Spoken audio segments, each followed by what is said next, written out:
नमस्कार दर्शक बंधु जय जगन्नाथ। आज हूँ जानुआरी 1 तारिख गुरुवार। समस्त को नववर्षर शुभेच्छा। तेज आसतु नजर पकेबा आज दिन ओडिशा तथा देश विदेशर गुरुत्वपूर्ण खबर गुड़िक गाड़ी चालकों आश्वस्ति। प्रदूषण सर्टिफिकेट अवधि सीमा बढ़ाइले राज्य सरकार। 2026 मार्च 31 जाए बढ़िला अवधि। यापर अर्थात एप्रिल 1 रु पीयूसी सर्टिफिकेट बा प्रदूषण सर्टिफिकेट नथिले एक्शन नेबे सरकार। गुरुत्वपूर्ण बैठक परे सूचना देले परिवहन मंत्री। लोकंको समस्या एवं असुविधा को दृष्टि रखी पीयूसीसी जांच अवधि बढ़ाइले सरकार। फेब्रुआरी परिवर्ते मार्च 31 जाए समय देले। मार्च 31 सुधा प्रदूषण प्रमाण पत्र कराई नेबाकू कहिले परिवहन मंत्री। एप्रिल 1 रु प्रदूषण जांच कड़ाकड़ी करने निर्देश देले मंत्री। परिवहन मंत्री बासभवन में बसिथिबा बैठक रे ही निष्पत्ति होईछि। परिवहन मंत्री सचिव एवं वरिष्ठ अधिकारी को नहीं बसिथिबा बैठक रे ही निष्पत्ति निया जाय। दर्शक बंधु प्रत्येक दिन नुआ नुआ खबर गुडी को जानिबा को चाहूतिले चैनल टी को सब्सक्राइब करी लाइक शेयर मध्य कर दियंतु एवं आपनको मतामत कमेंट माध्यम रे जणांतु। परवर्ती खबर राज्यर समस्त राशन कार्ड हिताधिकारी पई राज्य सरकार खुशी खबर दैछंती। राशन कार्ड हिताधिकारी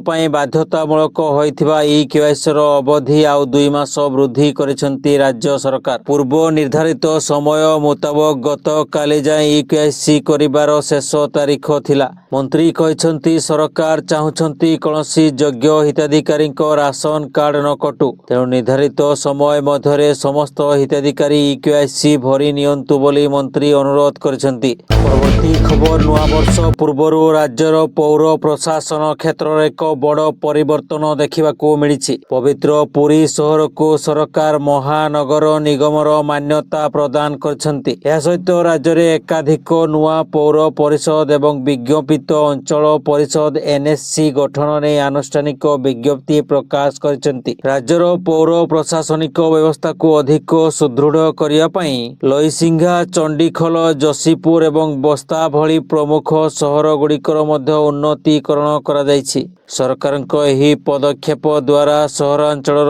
विकास प्रक्रिया त्वरान्वित हेबो बोली आशा करा जाउछि। परवर्ती खबर प्रथम महिला भावे ओडिशा प्रशासनिक मंगुआर दायित्व नेले अनु गर्ग। प्रशासनरु शासन सबुठी महिलांकु गुरु दायित्व देई महिला सशक्तिकरणर वार्ता दैछंती मुख्यमंत्री मोहन चरण माझी। अन्यपटे मनोज को स्टाइल रे टीम वर्क रे विश्वास करुथबा अनु प्रथमे केउ टास्क को नै आगो को बढ़िबे ताहा उपरे पूरा राज्यर नजर। पुराणा वर्ष को विदाय सह नुआ मुख्य शासन सचिव पाइछि ओडिशा। नुआ वर्ष ठारू विधिबद्ध भावे नुआ दायित्व तुलाइबे अनु गर्ग। परवर्ती खबर वर्षर शेष दिन में जगा दर्शन लगी श्रीक्षेत्र में लगी गहली। लक्ष लक्ष भक्त एवं पुरी मुहा श्रीजीव को दर्शन करी नुआ वर्ष आरंभ करने को सभी चाही बसिछंती। श्रृंखलित दर्शन लगी मध्य प्रशासन पक्षरु व्यापक बंदोबस्त करा जायछि। परवर्ती खबर वर्ष वर्ष धरी इंग्राजी भाषा रे चली आसुछि कोर्ट कार्य। आईनजीवी इंग्राजी भाषा रे पक्ष रखंती विचारपति इंग्राजी रे राय शुणांती। से अनुसार इंग्राजी रे कोर्टर ऑर्डर बाहरुछि जहाँकि साधारण लोकंक पक्षे बुझिबा कष्टकर हेउछि।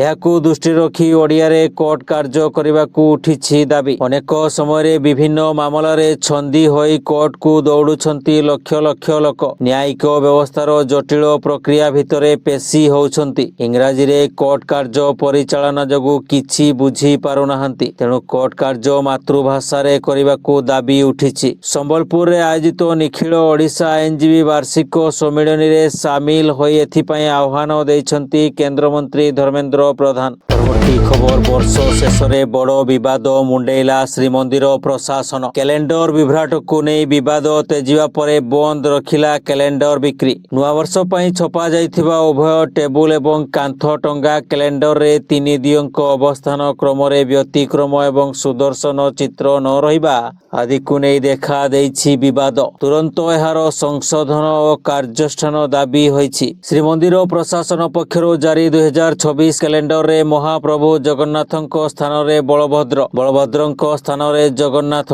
नाहांती चक्रराज सुदर्शन। अनेक चित्र रे ठीक नाही रथर क्रम। ଦର୍ପଦଳନ ତାଳଧ୍ୱଜ ମଝିରେ ରହିଛି ନନ୍ଦିଘୋଷ। ଏଭଳି ବିଭ୍ରାଟକୁ ନେଇ ତୀବ୍ର ସମାଲୋଚନା କରିଛନ୍ତି ସେବାୟତ ଶ୍ରଦ୍ଧାଳୁ। ଏହା ଜଗନ୍ନାଥ ସଂସ୍କୃତିର ଅବମାନନା ଏବଂ ଭୁଲ ଧାରଣା ସୃଷ୍ଟି କରିବାର ଆଶଙ୍କା ରହିଛି ବୋଲି ମତ ପ୍ରକାଶ କରାଯାଇଛି। ତେଣୁ ଏହା ତୁରନ୍ତ ସଂଶୋଧନ ଏବଂ ବଣ୍ଟନ ବିକ୍ରି ହୋଇଥିବା ତ୍ରୁଟିପୂର୍ଣ୍ଣ କ୍ୟାଲେଣ୍ଡର ଗୁଡ଼ିକର ଅପସାରଣ ପାଇଁ ଦାବି ହୋଇଛି। ପରବର୍ତ୍ତୀ ଖବର, ବିଶ୍ୱର ସର୍ବବୃହତ ମୁକ୍ତାକାଶ ରଙ୍ଗମଞ୍ଚ ବରଗଡ଼ ଧନୁଯାତ୍ରାର ସପ୍ତମ ଦିନରେ ଦର୍ଶକମାନେ ଏକ ନିଆରା ଦୃଶ୍ୟ ଦେଖିବାକୁ ପାଇଥିଲେ। କଂସ ମହାରାଜ ତାଙ୍କ ଦରବାରରେ ମୁଖ୍ୟମନ୍ତ୍ରୀ ଶ୍ରୀ ମୋହନ ଚରଣ ମାଝୀଙ୍କୁ କଳିଙ୍ଗ ସମ୍ରାଟ ଭାବେ ସମ୍ବୋଧନ କରି ପଚାରିଥିଲେ, ମଥୁରା ନଗରୀର ବିକାଶ ପାଇଁ କି ପଦକ୍ଷେପ ନିଆଯାଇଛି? ପ୍ରଶ୍ନର ଉତ୍ତର ରଖି ମୁଖ୍ୟମନ୍ତ୍ରୀ କହିଥିଲେ ଯେ ମଥୁରାର ଉନ୍ନତି ପାଇଁ ଆଜି ସମୁଦାୟ ପ୍ରାୟ 1362 କୋଟି ଟଙ୍କାରୁ ଅଧିକ ବିନିଯୋଗରେ 123ଟି ପ୍ରକଳ୍ପର ଶୁଭାରମ୍ଭ କରିଛନ୍ତି। ଏହା ସହିତ 380 କୋଟି ଟଙ୍କାର 4ଟି ନୂଆ ପ୍ରକଳ୍ପ ମଧ୍ୟ ମୁଖ୍ୟମନ୍ତ୍ରୀ ଘୋଷଣା କରିଥିଲେ। ଏଥିରେ ସନ୍ତୋଷ ପ୍ରକାଶ କରି କଂସ ମହାରାଜ କହିଥିଲେ, ଆତ୍ମତୃପ୍ତି ଲାଭ କଲା ମହାବୀର କଂସାସୁର। ପରବର୍ତ୍ତୀ ଖବର, ଠପ୍ ହୋଇଯାଇଛି ଅନଲାଇନ୍ ଡେଲିଭରି ସେବା। ସାରା ଦେଶରେ ଧର୍ମଘଟ କରିଛନ୍ତି ଡେଲିଭରି କର୍ମଚାରୀ, ଯାହାଫଳରେ ଖାଦ୍ୟଠୁ ନେଇ ସାମାନ ପତ୍ର ଅନଲାଇନ୍ ଅର୍ଡର ଅପେକ୍ଷାରେ ଥିବା ଗ୍ରାହକଙ୍କୁ ଅସୁବିଧାର ସମ୍ମୁଖୀନ ହେବାକୁ ପଡ଼ିଛି। ବିଶେଷ କରି ସେଲିବ୍ରେସନ ସମୟରେ ଜୋମାଟୋ, ସ୍ୱିଗି ସହ ଅନଲାଇନ୍ ଫୁଡର କ୍ରେଜ୍ ଅଧିକ ଥାଏ। ଏଭଳି ସ୍ଥିତି ଡେଲିଭରି ବୟଙ୍କ ଧର୍ମଘଟ ନୂଆବର୍ଷର ମଜାକୁ କିଛି ମାତ୍ରାରେ ପ୍ରଭାବିତ କରିଛି। ପରବର୍ତ୍ତୀ ଖବର, କେନ୍ଦ୍ର କ୍ୟାବିନେଟ ଗତକାଲି 2ଟି ରାଜପଥ ପ୍ରକଳ୍ପକୁ ମଞ୍ଜୁରୀ ପ୍ରଦାନ କରିଛନ୍ତି। ସେଗୁଡ଼ିକ ମଧ୍ୟରେ 6 ଲେନ୍ ବିଶିଷ୍ଟ ନାସିକ ସୋଲାପୁର କରିଡର ଏବଂ ଓଡ଼ିଶାର 326 ନମ୍ବର ଜାତୀୟ ରାଜପଥର ପ୍ରଶସ୍ତୀକରଣ ରହିଛି। ଅର୍ଥନୈତିକ ବ୍ୟାପାର କ୍ୟାବିନେଟ କମିଟି ମହାରାଷ୍ଟ୍ରର ନାସିକ ସୋଲାପୁର ଅକ୍କଲକୋଟ କରିଡର ନିର୍ମାଣକୁ ମଞ୍ଜୁରୀ ଦେଇଛନ୍ତି। 374 କିଲୋମିଟର ଏହି ରାଜପଥ ପାଇଁ 19,142 କୋଟି ଟଙ୍କା ବିନିଯୋଗ କରାଯିବ। ପରବର୍ତ୍ତୀ ଖବର, ବରଗଡ଼ ଜିଲ୍ଲା ଘେଁସଠାରେ ରାଜ୍ୟସ୍ତରୀୟ ବୀରତା ଦିବସ ଏବଂ ଶହୀଦ ମାଧ ସିଂ ସ୍ମୃତି ସମାରୋହ ଅବସରରେ ଆୟୋଜିତ ସ୍ୱତନ୍ତ୍ର କାର୍ଯ୍ୟକ୍ରମରେ ମୁଖ୍ୟମନ୍ତ୍ରୀ ଶ୍ରୀ ମୋହନ ଚରଣ ମାଝୀ ଯୋଗ ଦେଇଥିଲେ। ଘେଁସ ଗ୍ରାମରେ ଶହୀଦଙ୍କ ସ୍ମାରକୀ ପ୍ରତିଷ୍ଠା ହେବ ଏବଂ ଏଥିରେ ତାଙ୍କ ପ୍ରତିମୂର୍ତ୍ତି ନିର୍ମାଣ ସହିତ ଏକ ସ୍ୱାଗତ ତୋରଣ କମ୍ୟୁନିଟି ସେଣ୍ଟର ପ୍ରତିଷ୍ଠା କରାଯିବ ବୋଲି କହିଛନ୍ତି ମୁଖ୍ୟମନ୍ତ୍ରୀ। ଏଥିପାଇଁ 6.26 କୋଟି ଟଙ୍କା ଖର୍ଚ୍ଚ ହେବ। ରାଜ୍ୟ ସରକାର ବରପୁତ୍ର ଐତିହ୍ୟ ଗ୍ରାମ ଯୋଜନାରେ ପ୍ରଥମ ପର୍ଯ୍ୟାୟରେ 25 ଜଣ ବରପୁତ୍ରଙ୍କ ଜନ୍ମପୀଠର ବିକାଶ କରୁଛନ୍ତି। ଏହି ଯୋଜନାରେ 15 କୋଟି ଟଙ୍କା ବିନିଯୋଗରେ ଶହୀଦ ମାଧ ସିଂ ଜନ୍ମପୀଠ ଏବଂ ଗ୍ରାମର ବିକାଶ କରାଯିବ ବୋଲି ମୁଖ୍ୟମନ୍ତ୍ରୀ କହିଛନ୍ତି। ଘେଁସ କଲେଜକୁ ଶହୀଦ ମାଧ ସିଂ ସ୍ମାରକୀ ମହାବିଦ୍ୟାଳୟ ନାମରେ ନାମିତ କରାଗଲା ବୋଲି ଘୋଷଣା କରିଛନ୍ତି ମୁଖ୍ୟମନ୍ତ୍ରୀ। ଏଥିସହିତ 4,40,59,000 ଟଙ୍କା ବ୍ୟୟରେ 100 ଆସନ ବିଶିଷ୍ଟ ଏକ ଆଧୁନିକ ଆରବାନ ମଡର୍ଣ୍ଣ ଗାର୍ଲସ ହଷ୍ଟେଲ ମଧ୍ୟ ନିର୍ମାଣ କରାଯିବ ଏବଂ ଘେଁସ କଲେଜକୁ ସମ୍ପୂର୍ଣ୍ଣ ନୂଆ ରୂପରେ ବିକାଶ କରାଯିବ ବୋଲି ଘୋଷଣା କରାଯାଇଛି। ପରବର୍ତ୍ତୀ ଖବର, କୃଷି କ୍ଷେତ୍ରରେ ଭାରତ ଏକ ଐତିହାସିକ ସଫଳତା ହାସଲ କରିଛି। ବର୍ଷ ବର୍ଷ ଧରି ଧାନ ଉତ୍ପାଦନରେ ଚାଇନାର ରହିଥିବା ଆଧିପତ୍ୟକୁ ଶେଷ କରି ଭାରତ ଏବେ ବିଶ୍ୱର ନମ୍ବର 1 ଧାନ ଉତ୍ପାଦନକାରୀ ରାଷ୍ଟ୍ରରେ ପରିଗଣିତ ହୋଇଛି। ବିଶ୍ୱର ମୋଟ ଧାନ ଉତ୍ପାଦନରେ ଭାରତର ଅଂଶ ଏବେ 28% ଅତିକ୍ରମ କରିଛି। ଆମେରିକାର କୃଷି ବିଭାଗ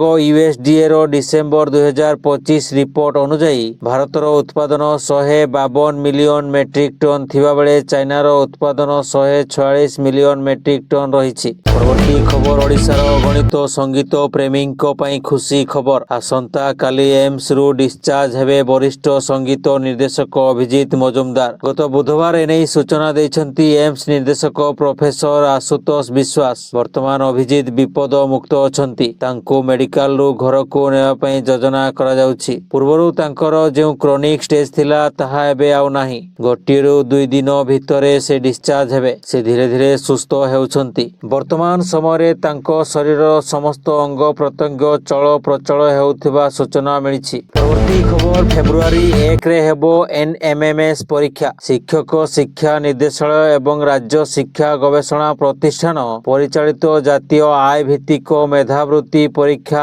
NMMS ଆସନ୍ତା ଫେବୃଆରୀ 1 ତାରିଖରେ ହେବ। ଏନେଇ SCRT ପକ୍ଷରୁ ସମସ୍ତ ଜିଲ୍ଲା ଶିକ୍ଷା ଅଧିକାରୀଙ୍କୁ ଚିଠି ହୋଇଛି।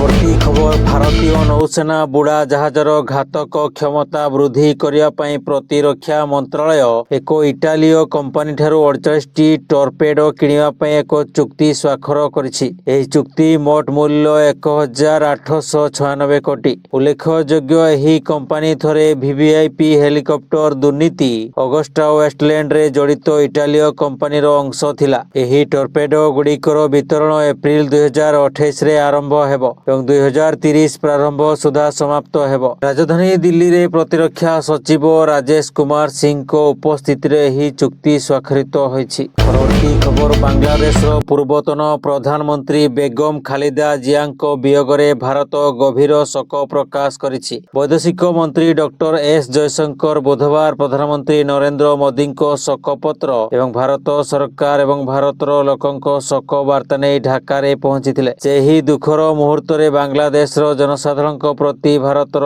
ସମବେଦନା ଜଣାଇଛନ୍ତି ଏବଂ ଗଣତନ୍ତ୍ର ପ୍ରତି ଖାଲିଦା ଜିଆଙ୍କ ଅବଦାନକୁ ମନେ ପକାଇଛନ୍ତି। ଦର୍ଶକ ବନ୍ଧୁ, ଖବରଗୁଡ଼ିକୁ ଆପଣ ଶେଷ ପର୍ଯ୍ୟନ୍ତ ଦେଖିଥିବାରୁ ଆପଣଙ୍କୁ ଅଶେଷ ଅଶେଷ ଧନ୍ୟବାଦ। ପୁଣି ଆସନ୍ତାକାଲି ନୂଆ ଖବର ନେଇ ଆପଣଙ୍କ ପାଖରେ ପହଞ୍ଚିବୁ। ସେତେବେଳେ ପର୍ଯ୍ୟନ୍ତ ବିଦାୟ ଦିଅନ୍ତୁ। ଧନ୍ୟବାଦ।